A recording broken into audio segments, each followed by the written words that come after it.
It looks like GoPro might be making a big comeback to its mini action camera lineup this year. Leaks suggest that the company is planning to replace the Hero 11 Black Mini with a new model simply called the GoPro Hero. This 4K action camera isn't just about the name change. It's reportedly designed to tackle the overheating issues that plagued previous models. The buzz doesn't stop there. Alongside details about the upcoming Hero 13 Black, information about this new GoPro Hero has surfaced, all thanks to a now-removed Amazon US listing. While we can't confirm the authenticity of the images or specs just yet, there's no real reason to doubt them either.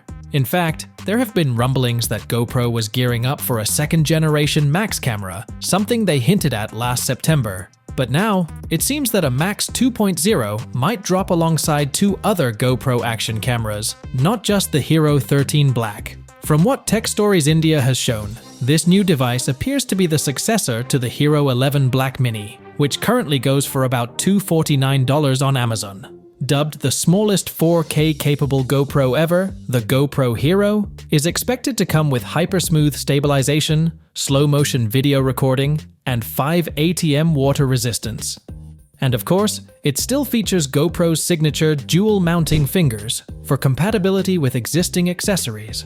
One interesting twist is that the GoPro Hero has a large heatsink instead of the typical front display, likely to keep it cool during intense use. If the rumors are true, we might see this little powerhouse hit the market on September 16th, the same day as the Hero 13 Black. Unfortunately, we don't have any pricing or full specs yet, but it's safe to say that excitement is building for what GoPro has in store. That's all we've got for now on GoPro's upcoming lineup. Make sure to hit that subscribe button so you don't miss out on any updates. Until next time, keep your cameras rolling.